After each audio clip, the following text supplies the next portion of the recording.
students, I am Pooja Fogart. Welcome to our channel The Real Study by Pooja Fogart. Last class में हमने start किया है chapter 6 of class 10 life processes, जो हमारा nutrition in plants से complete हो चुका है। आज की क्लास हम स्टार्ट करेंगे न्यूट्रिशन इन एनिमल से। क्लास स्टार्ट करने से पहले आप वीडियो को लाइक कर दें और अभी तक अगर चैनल को सब्सक्राइब नहीं किया है so please subscribe the channel. Okay, now coming to the topic nutrition in animals. Animals में न्यूट्रिशन किस तरह होता है, एनिमल्स किस तरह का वो खाना खाएंगे, इस बेसिस पर हम 3 कैटेगरीज में डिवाइड कर सकते हैं। First is herbivores. हर्बीवोर्स वो एनिमल्स होते हैं जो सिर्फ और सिर्फ प्लांट ही फूड में लेते हैं, मीन्स वो सिर्फ और सिर्फ प्लांट को ही खा सकते हैं। For example cow, deer, goat etcetera. Next category is carnivores. Carnivores ऐसे एनिमल जो अपने फूड के लिए डिपेंड होते हैं अदर एनिमल्स पर, मीन्स वो मीट एंड फ्लैश खाते हैं दूसरे एनिमल्स का। For example lion and tiger. Third is omnivores. कुछ एनिमल्स ऐसे भी होते हैं जो प्लांट्स भी खा सकते हैं एंड एनिमल भी खा लेते हैं, मीन्स वो अपने फूड के लिए दोनों पर ही डिपेंडेंट होते हैं, प्लांट्स पर भी और अदर एनिमल्स पर भी। उन्हें बोलते हैं omnivores. For example man, dog, crow etcetera. Now जो प्लांट्स अपना फूड खुद सिंथेसाइज कर लेते हैं उन्हें हम ऑटोट्रॉफ्स बोलते हैं, लेकिन कुछ प्लांट्स ऐसे भी होते हैं जो ग्रीन कलर के नहीं होते हैं, जैसे कि नॉन ग्रीन प्लांट्स। अब उनके पास क्लोरोफिल नहीं है सो वो अपना फूड भी सिंथेसाइज नहीं कर सकते। ऐसे प्लांट भी अदर एनिमल्स पर और अदर प्लांट्स पर ही डिपेंडेंट होते हैं अपने फूड के लिए। फॉर एग्जाम्पल कुछ प्लांट्स ऐसे होंगे जो इंसेक्ट को ईट करते हैं, जैसे कि पिक्चर प्लांट हो गया या वीनस फ्लाई ट्रैप। ये प्लांट इंसेक्ट खाते हैं एज अ फूड। सो ये भी हमारी तरह other animals and other plant पर ही डिपेंडेंट होते हैं अपने फूड के लिए। नेक्स्ट बात कर लेते हैं nutrition in amoeba. Now nutrition अब सिंपल ऑर्गेनिज्म में एंड कॉम्प्लेक्स ऑर्गेनिज्म में हम देखेंगे। Simple organism amoeba and paramecium, they are unicellular organism. Unicellular means इनकी सिर्फ एक सेल की बॉडी होती है।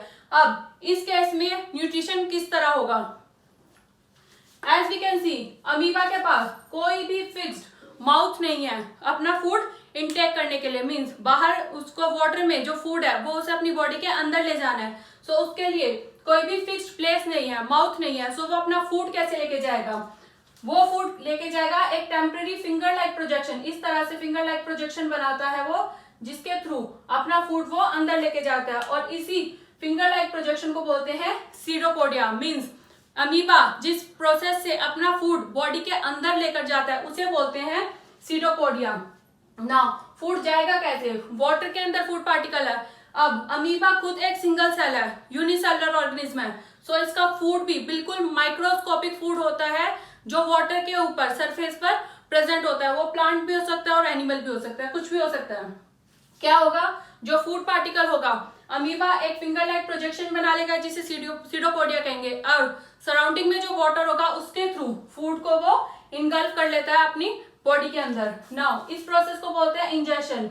फूड जाएगा टेम्परेरी फूड वैक्यूल के अंदर, मींस एक टेम्परेरी फूड वैक्यूल बनेगी जिसे टेम्परेरी स्टमक भी बोलते हैं, जिसके अंदर डाइजेशन कंप्लीट होगा। अब क्या होगा, जो साइटोप्लाज्म में एंजाइम होंगे वो इस फूड पार्टिकल को ब्रेक डाउन करेंगे सिंपल एंड सोलेबल मॉलिक्यूल्स में। एंजाइम्स क्या होते हैं, एंजाइम्स बायोलॉजिकल कैटलिस्ट को बोलते हैं जो फूड को ब्रेक डाउन करने में और केमिकल रिएक्शन करने में हेल्प करते हैं। क्या होगा, वैक्यूल के अंदर इस फूड पार्टिकल पर एंजाइम एक्ट करेंगे एंड इसे ब्रेक डाउन करेंगे। इस प्रोसेस को बोलते हैं डाइजेशन। नेक्स्ट, जब फूड कंप्लीटली ब्रेक डाउन हो जाएगा, सिंपल वाटर सोलेबल मॉलिक्यूल्स में ब्रेक डाउन हो जाएगा, तब वो फूड कंप्लीट बॉडी में डिफ्यूज आउट हो जाएगा by the process of diffusion. Means ये फूड कंप्लीटली पूरी बॉडी में एब्जॉर्ब हो जाएगा एंड जो फूड वैक्यूल होगी वो डिसअपियर हो जाएगी जैसे ही फूड पूरी बॉडी में एब्जॉर्ब हो जाएगा। इस प्रोसेस को बोलते हैं एब्जॉर्प्शन।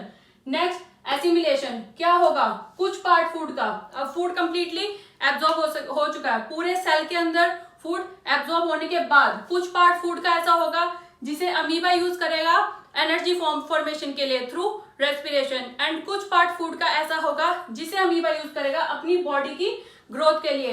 एज वी कैन सी यहाँ पर अमीबा का जो साइज है वो थोड़ा सा ग्रो हो चुका है, मीन्स अमीबा थोड़ा सा बड़ा हो चुका है। वो इसीलिए क्योंकि उसने कुछ पार्ट अपनी बॉडी को बड़ा करने में यूज किया है। नाउ अब क्या होगा, बॉडी की ग्रोथ हो चुकी है, देन अब ये सेल डिवाइड हो सकता है, 2 डॉटर सेल में रिप्रोड्यूस हो सकता है, दैट इज रिप्रोडक्शन में हेल्प हो जाएगी।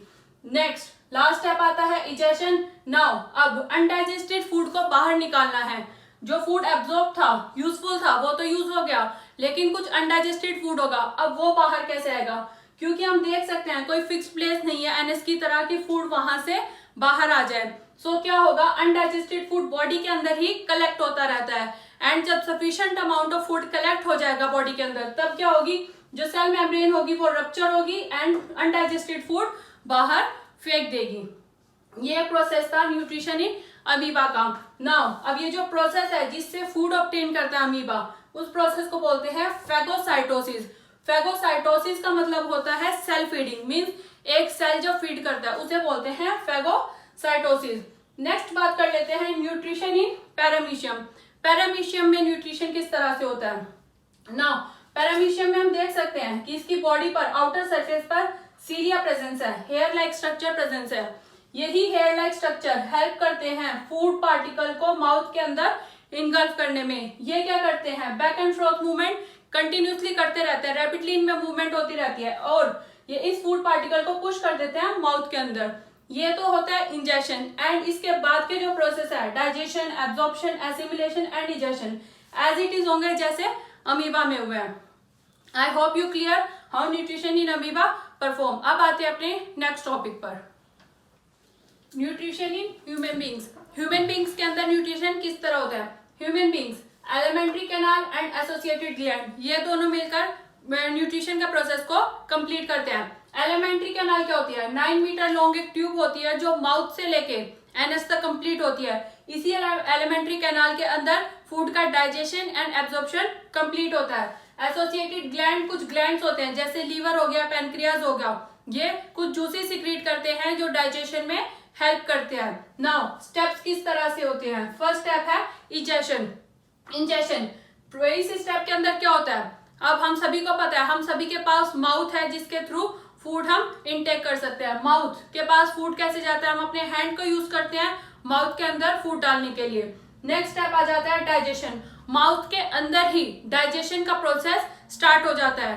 As we all know mouth के अंदर क्या क्या प्रेजेंट है, टीथ है, टंग है एंड सलेवरी ग्लैंड प्रेजेंट होता है। टीथ काम करता है फूड को च्यू करने का, ग्राइंड करने का, मीन्स उसे उसे थोड़ा सा छोटा बनाने का, उसे च्यू करने का, चबाने का काम करता है।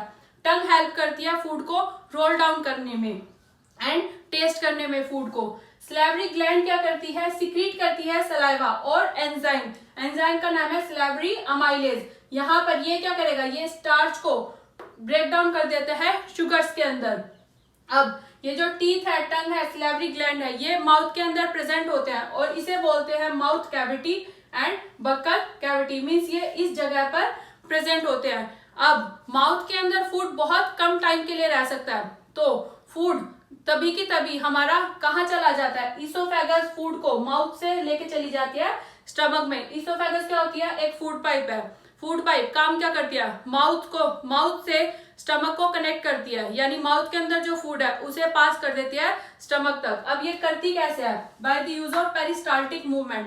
पेरिस्टाल्टिक मूवमेंट क्या, कौन सी मूवमेंट होती है, जब फूड पाइप कंटिन्यूसली एक्सपेंड करती है या कॉन्ट्रैक्ट करती है, उस मूवमेंट को बोलते हैं पेरिस्टाल्टिक मूवमेंट। और इसी मूवमेंट की हेल्प से वो फूड को माउथ से लेके स्टमक तक पास कर देती है। नेक्स्ट, स्टमक के पास क्या होता है, स्टमक की जो वॉल है वो 3 ट्यूबुलर ग्लैंड को कंटेन करती है जो सिक्रीट करती है गैस्ट्रिक जूसेस।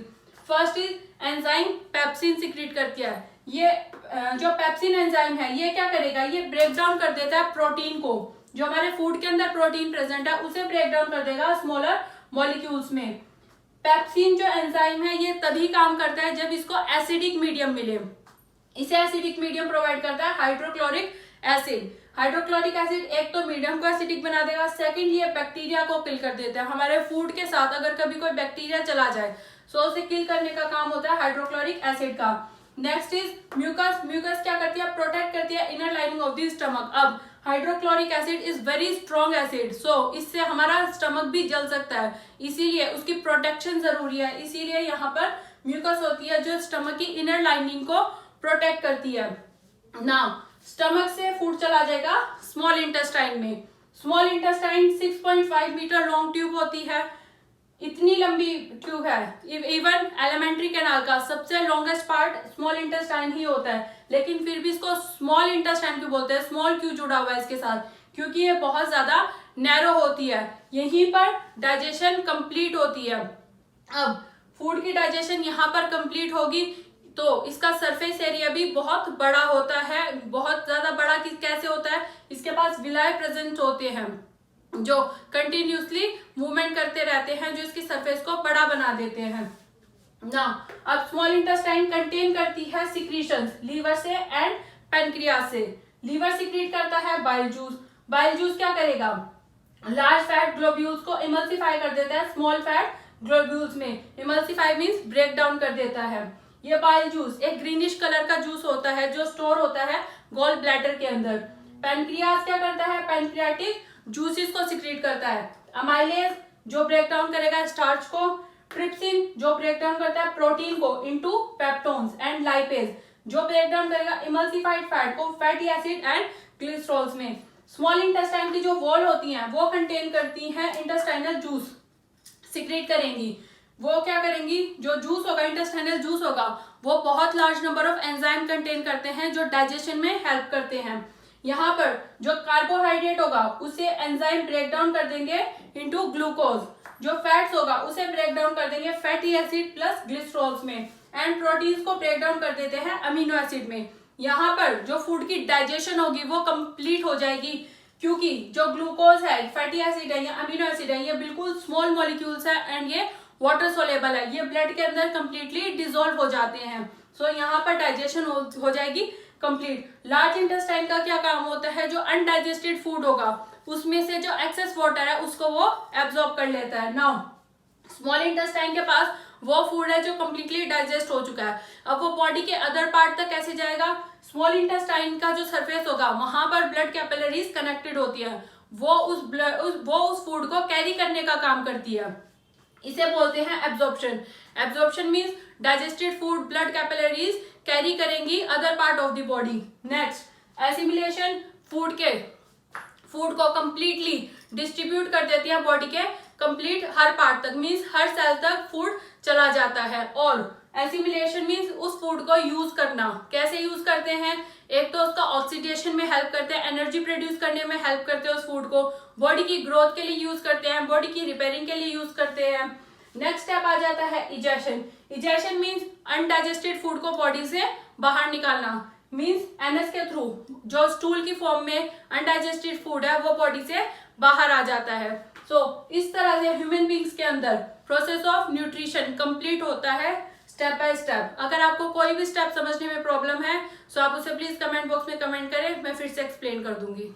अब बात कर लेते हैं कुछ टर्म्स के बारे में। Dental caries. डेंटल कैरीज क्या होती है, फॉर्मेशन ऑफ स्मॉल होल्स और cavity due to improper dental care and formation of acid from bacteria. हमारे माउथ के अंदर जो बैक्टीरिया है वो एसिड प्रोड्यूस कर देता है, या फिर अगर हम अपने दांतों का ठीक से ध्यान ना रखें।